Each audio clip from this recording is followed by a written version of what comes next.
There, Junior Space Cadets, and welcome to the Space Blaster 2000 video. Just kidding, this is Joe, this is the Jiminy Show, and you are checking out the Black Rain Ordnance Fallout 15 rifle. Brought to you by me because, you know, I don't do this for a living, I do it for education and fun purposes, and I want y'all motherfathers to come along for a good time. Also, check out libertyarms.biz, they're my buddies that run a gun shop, check them out, 5% off if you use Jiminy at checkout. Come back for live streams Mondays, Wednesdays, Fridays from 7 p.m. Eastern until whenever we get tired. And your donations and your just liking my videos is what allows me to pick up things like this for the channel, because I can't afford this stuff normally. I'm on disability and I've started a business. So between all that, yeah, I scrape and scrimp, and then I get to play with some fun stuff like this. This is a Black Rain Ordnance Fallout 15. They do several different models of gun, but this is the Fallout 15 in 223 Wild. Really good looking gun. This one was a trade, and it was such a nice deal that I had to get it, and holy crap, am I happy I have it. It is a bronze gun. For a while I was in a bronze phase. If this had been available when I was in my super bronze phase, it would have been even crazier. Show clear. This is a full 16-inch rifle, as you can tell because it has a buttstock. And it is a pretty nicely built piece. Black Rain Tactical is out of Missouri. They've been around for about 15 years, started in 2009. Ignore that, I got to get some bands to put on here. But this is a really well-regarded company that makes some very well-built firearms. This being the Fallout 15 is part of their Fallout series of guns. They also do a zombie and a couple other ones, but it's really cool. This one has a couple of upgrades that we'll talk about as we go through it. But finished out in a nice, beautiful bronze. I've added a couple of things.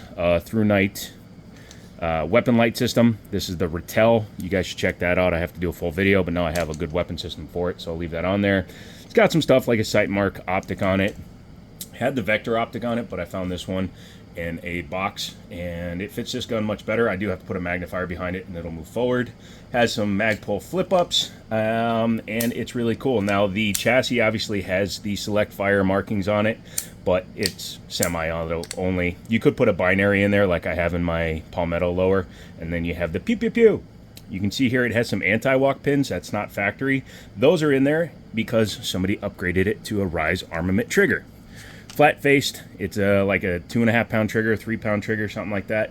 I haven't actually gone through and tested it with alignment or anything. Has a Rise armament single-sided charging handle. I'm probably going to swap this out because I have a very nice gunfighter from BCM that is ambi, so I'll probably change that out. And then I think this gun will be very nice. Has just a standard A2 style flash hider. I'm probably going to change that out for something obnoxious as well. I don't run grips underneath my guns because I magwell hold because of my disabilities. I'm more accurate that way and my arms work better, so I'm happy with that. Very skeletonized, yet very heavy. This gun is probably heavier than my unique AR, and my unique AR has a much bigger handguard on it, but the metal feels really nice. It's the mid-length gas system, so 11.5 inches. Has one of their own bolt carrier groups in there. We'll take a look at it when we pop the top off. Has the failure button, which they all do. And otherwise, it's a pretty nice looking AR-15. It had this Magpul windowed mag on it because, you know, guys, gives it a tritone look with the light, the mag, and that. I'll probably wind up just going to a black Magpul just because the amount of black I have on the gun.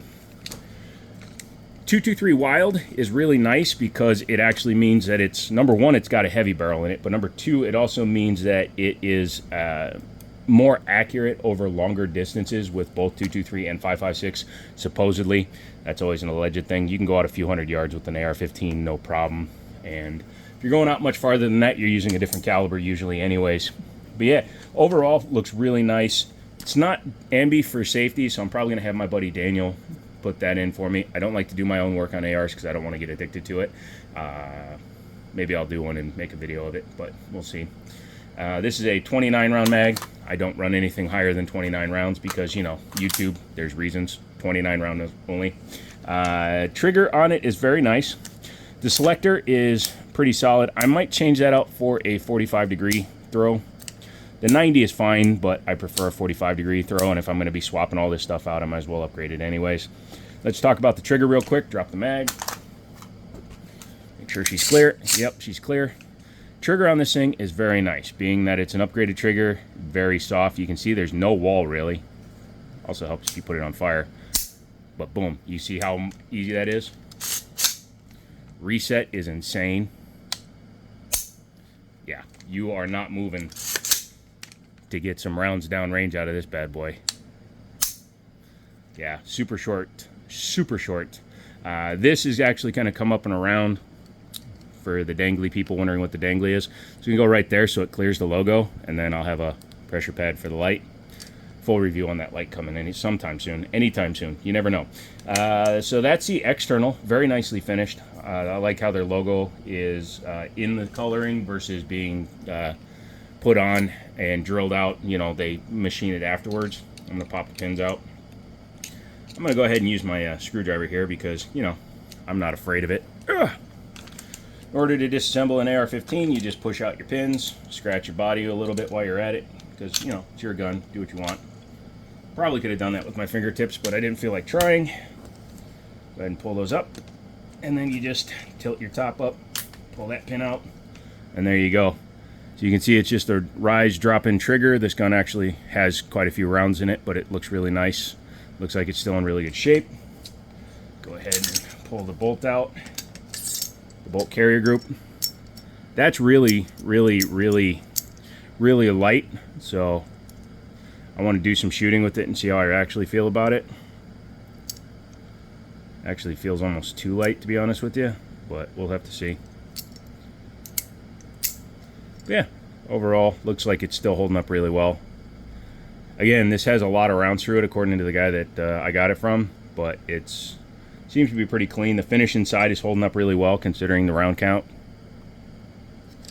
Very nicely built. Good job, Black Rain, on your building. And ARs are the Lego for adults, so super easy. You can swap these out. You can swap out your bolt carrier groups, your charging handles, your uppers, your lowers.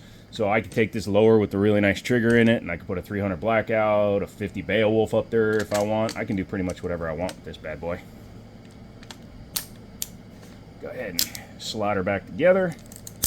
Go ahead and rack her. Super easy. Yeah, I like this gun. It's definitely a good wall hanger, and we'll take it out and shoot it and see how it does in comparison to the unique AR that I have. I really do like this one. I think it'll be a good shooter. Gonna definitely change the grip. I prefer the K2 Plus, where it's a little bit more 1911 angle. This is more standard AR-15 angle, so that'll either get replaced, sold, whatever. And then, like I said, I'm going to wind up going with the 90 or the 45 degree throws and probably ambidextrous bolt release and all that good stuff. I'm pretty happy with it. I notice there's a lot of corrosion on the gas block, so I've got to take it out and shoot it and see what that does. But yeah. Ooh, very pretty. So yeah. Yeah. Can he say yeah one more time? Yes, he can. Yay! These sights should also co-witness, so if you were wondering, yeah, they should co-witness with that red dot, no problem. Oh yeah, no problem. Sight mark, man. Don't know what happened to them. They didn't come out with the pistol line like they should have, so they are not able to compete with Hollow Sun, because Sightmark actually makes some decent stuff. Check them out too.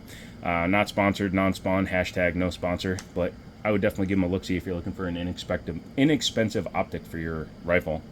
Check all that out. Go to libertyarms.biz. Like I said, I can't put the link in there, but you can easily Google it. Liberty Arms, Harrisonburg, Virginia. See them, be them, live them, enjoy them. Come back for another video because I got to look at the Black Aces Tactical 12 gauge that I just picked up as well and see what I think of that. And I'll probably wind up actually swapping out my Vector optic onto the shotgun because why the hell not? Come back for that. Love you guys. Like the videos. Come back for the lives. And as always, I'll talk to you later.